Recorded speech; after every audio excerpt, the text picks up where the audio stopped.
దేశవ్యాప్తంగా మహాశివరాత్రి శోభ వెల్లివిరుస్తోంది. తెల్లవారుజాము నుంచే జ్యోతిర్లింగ క్షేత్రాలు, శైవ క్షేత్రాలకు భక్తులు పోటెత్తారు. హరహర మహాదేవ నామస్మరణతో శైవాలయాలు మార్మోగుతున్నాయి. మహాశివరాత్రి సందర్భంగా జ్యోతిర్లింగ క్షేత్రం శక్తిపీఠమైన శ్రీశైలంలో భక్తులతో కిటకిటలాడుతోంది. తెలుగు రాష్ట్రాలతో పాటు పొరుగు రాష్ట్రాల నుంచి కూడా భక్తులు పెద్ద ఎత్తున తరలివస్తున్నారు. శ్రీశైలంలో సాయంత్రం 5 గంటలకు శ్రీ స్వామి అమ్మవార్లకు ప్రభోత్సవం నిర్వహిస్తారు. రాత్రి 7 గంటలకు మల్లికార్జున స్వామికి జగద్గురు పీఠాధిపతి అభిషేకం చేరున్నారు. విజయవాడ ఇంద్రకీలాద్రిపై భక్తుల రద్దీ పెరిగింది.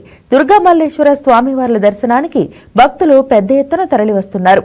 ఉభయ గోదావరి జిల్లాలో ఘనంగా శివరాత్రి వేడుకలు జరుగుతున్నాయి. పంచారామ క్షేత్రాలకు భక్తులు పోటెత్తారు. స్వామివారికి ప్రత్యేక అభిషేకాలు, పూజలు చేస్తున్నారు. పీఠాపురం పాదగయ పుష్కరిణి వద్ద పుణ్య స్నానాలకు భక్తులు పెద్ద ఎత్తున తరలివచ్చారు. శ్రీశైలం, పాతాళగంగా, ఇంద్రకీలాద్రి, కృష్ణా తీరంలో భక్తులు పవిత్ర స్నానాలు ఆచరించారు.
దేశవ్యాప్తంగా మహాశివరాత్రి శోభ వెల్లివిరుస్తోంది. తెల్లవారుజాము నుంచే జ్యోతిర్లింగ క్షేత్రాలు, శైవ క్షేత్రాలకు భక్తులు పోటెత్తారు.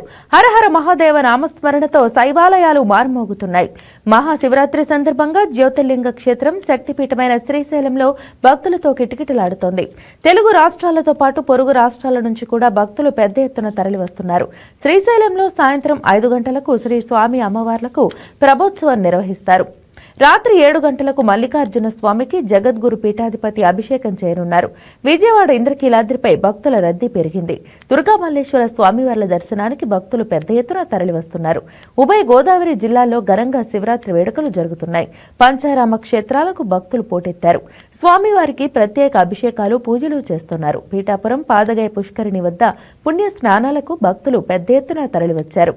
శ్రీశైలం, పాతాళగంగా, ఇంద్రకీలాద్రి, కృష్ణా తీరంలో భక్తులు పవిత్ర స్నానాలు ఆచరించారు.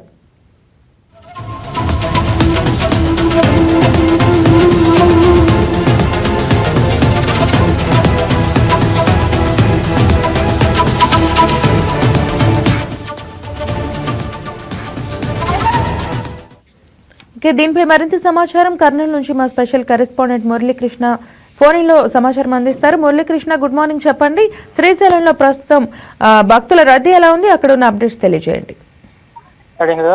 ఉమ్మడి కర్నూలు జిల్లాలో పవిత్ర పుణ్యక్షేత్రమైనటువంటి శ్రీశైలం శ్రీ బ్రహ్మరాంబిక మల్లికార్జున స్వామి బ్రహ్మోత్సవాల సందర్భంగా శ్రీశైలంలో భక్తుల రద్దీ భారీగా పెరిగింది. ఏదైతే ఇవాళ స్వామివారి పాగాలంకరణ కళ్యాణ మహోత్సవాలు నిర్వహించనున్న నేపథ్యంలో స్వామివారి దర్శనార్థం భక్తులు లక్షల సంఖ్యలో శ్రీశైలానికి చేరుకున్నారు. అటు కాలినడకన ఇప్పటికీ కూడా ఆ స్వామివారిని దర్శించుకునేందుకు వేల సంఖ్యలో వందల కిలోమీటర్ల నడక ప్రయాణం చేసి శ్రీశైలానికి చేరుకుంటున్నారు. ప్రస్తుతం శ్రీశైలంలో స్వామివారి దర్శనం కోసం భారీగా క్యూ లైన్ లో అటు శివస్వాములు ఇటు మాల ధరించిన వారితో పాటు అటు సాధారణ భక్తులు కూడా దర్శించుకునేందుకు క్యూ లైన్ లో ఉదయం 4 గంటల సమయం నుంచే వేచి ఉన్నటువంటి పరిస్థితి నెలకొంది. అటు శ్రీశైలంలో ఏదైతే పాతాళ గంగ స్నానం ఆచరించేందుకు కూడా భక్తులు పెద్ద ఎత్తున పాతాళ గంగ చేరుకొని పాతాళ గంగలో పుణ్య స్నానాలు ఆచరించి స్వామివారి దర్శనం కోసం వస్తున్నటువంటి పరిస్థితి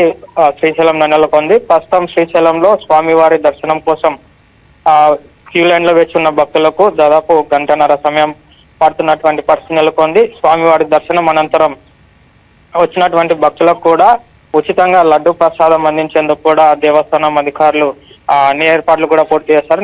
నిన్నటి రోజు నుంచి కూడా వీరందరికీ వచ్చినటువంటి భక్తులకు స్వామివారి దర్శనం అనంతరం ఉచితంగా లడ్డు ప్రసాదం కూడా అందజేస్తున్నారు. మరోవైపు ఏదైతే ఈ 3 రోజుల పాటు శ్రీశైలానికి వచ్చేటటువంటి భక్తులు వాహనాలకు కూడా టోల్ గేట్ కూడా మినహాయింపు ఇచ్చారు. టోల్ గేట్ కూడా పూర్తిగా ఉచితంగా ప్రవేశించేందుకు కూడా అనుమతిస్తూ దేవస్థానం కీలక నిర్ణయం తీసుకుంది. ప్రస్తుతం శ్రీశైలంలో భక్తుల రద్దీ భారీగా పెరిగిపోయింది. ఇంద్రజ రైట్, అంటే పాగాలంకరణ ప్రత్యేకంగా నిర్వహిస్తున్నారు శ్రీశైలంలో, అక్కడ ప్రత్యేకత అది. మరి దానికి సంబంధించి భక్తుల రద్దీకి కంట్రోల్ చేయడానికి అధికారులు ఎలాంటి ఏర్పాట్లు చేశారు? గత అనుభవాన్ని దృష్టిలో ఉంచుకొని ఇవాళ ఈ పాగాలంకరణ తిలకించేందుకు ప్రధానంగా భక్తులు పోటీ పడే అవకాశం ఉంది.